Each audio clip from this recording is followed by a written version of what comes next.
เกษตรกรคนปลูกอ้อยในประเทศลาวหันไปส่งอ้อยออกไปสู่สปป.จีนจากเดิมผูกขาดส่งให้แต่ประเทศไทยสบายดี FC แฟนคลับทุกท่านมาพบมาพ่อกันคลิปนี้จะพาทุกท่านไปติดตามการร่วมไม้ร่วมมือการส่งออกเขาเอิ้นว่าเครื่องปลูกของฝั่งของสปป.ลาวของพวกเฮาในเมื่อก่อนพวกเฮาก็จะได้เห็นเนาะว่าจะเป็นมันสำปะหลังหรือว่าภาษาลาวเอิ้นว่ามันต้นก็ดีอ้อยก็แมนแล้วก็มีทั้งกาแฟส่วนใหญ่แล้วพวกเฮาก็จะส่งข้ามน้ำคลองไปยังประเทศไทยเป็นเจ้าแรกที่ค่อนข้างว่าจะผูกขาดรับซื้อสินค้าเหล่านี้จากสปป.ลาวของพวกเฮาแต่นับตั้งแต่ลาวจีนได้สร้างทางรถไฟสำเร็จเสร็จสิ้นแล้วก็ได้มีการร่วมไม้ร่วมมือกันหลายสิ่งหลายอย่างเฮาจึงเห็นแบบคนเด่นสมัยก่อนนี่เฮาบ่ค่อยได้ยินดอกว่าอ้อยลาวนี่จะลากขึ้นไปทางภาคเหนือแล้วไปส่งให้ทางจีนส่งให้ทางเวียดนามบ่ค่อยมีข่าวเรื่องลาวเหล่านี้แต่ว่าในปีนี้ทุกคนในปีนี้สินค้าของลาวส่งออกไปสู่ประเทศจีนนั่นก็คืออ้อยจากลาวได้ส่งไปหลายกว่า1,240,000 กว่าต้นที่ถูกส่งไปหาจีนอิงตามเพจหลักของโทรโคงเนาะเพิ่นได้เขียนไว้ว่าเมื่อบ่ดนมานี่ด่านกวดกาคนเข้าเมืองออกเมืองบฮานสปป.จีนได้เปิดเผยว่าในฤดูกาลเก็บเกี่ยวอ้อยจีนลาวว่าซั่นเด้ในปี 2025-2026 มีอ้อยจากลาวหลายกว่า 1,240,000 กว่าต้นถูกส่งเข้าสู่ตลาดจีนผ่านด่านชายแดนในเขต 12 ปันนาแขวงยุนนานตัวเลขดังกล่าวเพิ่มขึ้นกว่า 4.2% เมื่อเทียบกับระยะเดียวกันของปีที่ผ่านมาคาดว่าจะสร้างมูลค่าด้านอุตสาหกรรมหลายกว่า750 ล้านหยวนการขนส่งอ้อยจากลาวเข้าจีนได้ผ่าน3ด่านสำคัญคือด่านซ่าเหอด่านม่านจ้วงด่านซินหมินซึ่งตั้งอยู่ในเขตชายแดนระหว่างลาวจีนในกิ่งแขวงปกครองตนเองซนเผาลือ12 ปันนาสำหรับฤดูกาลเก็บเกี่ยวอ้อยในปีนี้ได้เริ่มต้นมาจากวันที่29 ตุลา 2025และใช้เวลาเก็บเกี่ยว 6 เดือน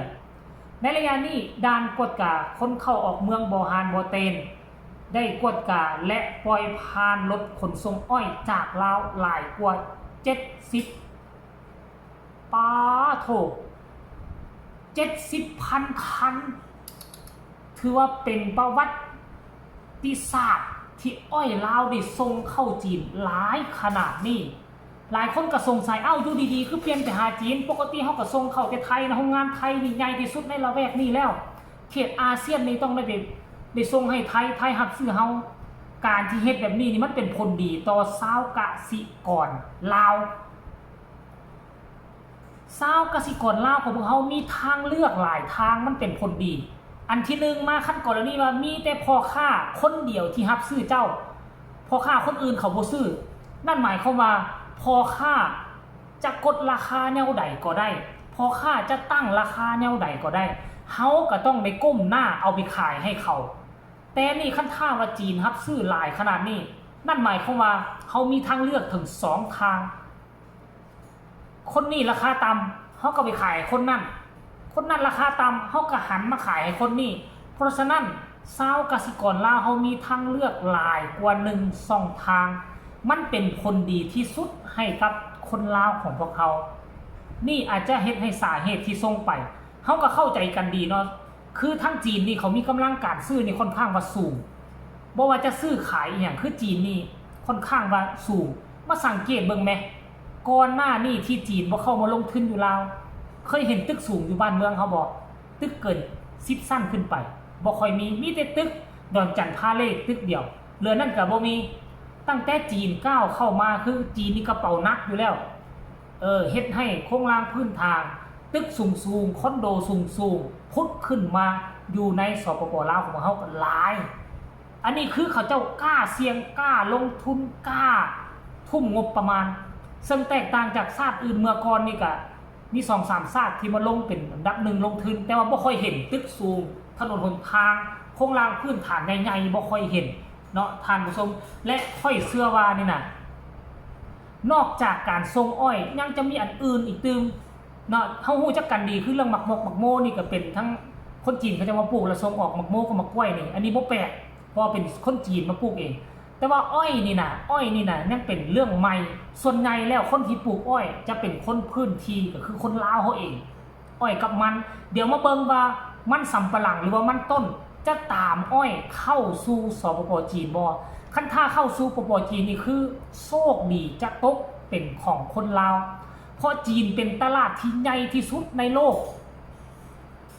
ประชากรหลายที่สุดเป็นตลาดที่ใหญ่ที่สุดในโลกสมัยก่อนประมาณ10 ปีหลังเขาเจ้าต้องการงัวให้ลาวเฮาเลี้ยงงัวส่งเข้าไปยังบ่เพียงพอเฮาจังต้องได้นำงัวจากประเทศไทยข้ามส่งไปจีนยังบ่เพียงพอได้เพราะฉะนั้นแล้วคันว่าลาวเฮาเฮ็ดได้คะแนนแต่ผลิตได้เท่าใดจีนก็ซื้อเพราะมันบ่พออยู่แล้วทั้งประเทศเขาเนาะท่านผู้ชมหลังจากที่เรื่องเล่าข่าวสารตัวนี้ถูกเผยแพร่ออกไปเดี๋ยวไปฟังคำคิดคำเห็นของพี่น้องชาวลาวเนาะหลายคนจะมีคำคิดคำเห็นคือแนวใดท่านผู้ชมคอมเมนต์นี่เพิ่นบอกว่า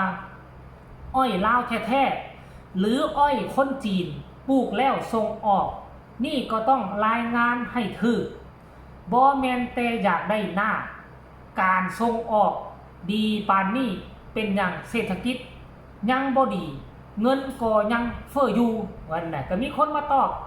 3คนว่าอ้อยลาวปลูกเองเด้ออยู่เมืองสิงห์กับเมืองรองแขวงหลวงน้ำทาแน่แล้วคนต่อมาก็มาตอบว่าแม่นความเจ้าเว้าบ่ละเอียดอ้อยจีนรถจีนไตจีนได้แต่มองข่าวต้องชัดเจนว่าเงินเข้าถมไผอันนี้จักแม่นหยังว่าซั่นผู้ต่อมาก็มาคอมเมนต์ว่าประชาชนลาวปลูกนี่ละแม่นเพราะว่าตั้งแต่ค่อยสังเกตเบิ่งการมาลงทุนปลูกอ้อยของจีนนี่ยังบ่มีจีนมาลงทุนปลูกยางพาราปลูกหมากโมเนาะแล้วก็ปลูกกล้วยแล้วก็ปลูกหมากทุเรียน4อันนี่คือจีนปลูกแต่ว่าอ้อยกับมันต้นนี่จีนยังบ่เห็นมาลงทุนปลูกเด้อค่อยก็เชื่อว่าแม่นอ้อยของคนลาวเฮาแท้ๆนั่นละท่านผู้ชมสำหรับทุกคนเห็นข่าวเรื่องลาวเรานี่แล้วพวกเจ้ามีความคิดความเห็นแนวใดพวกเจ้ามีความเชื่อบ่ว่าเป็นอ้อยลาวหรืออ้อยคนจีนมาปลูกเองก็ให้คอมเมนต์มาแลกเปลี่ยนบทเรียนนำกันก็แล้วกันเนาะฝากกดไลค์กดแชร์กดติดตามที่สำคัญอย่ากดข้ามโฆษณาพ่อกันใหม่ในคลิปหน้าสำหรับคลิปนี้ลาทานผู้ชมไปก่อนสบายดี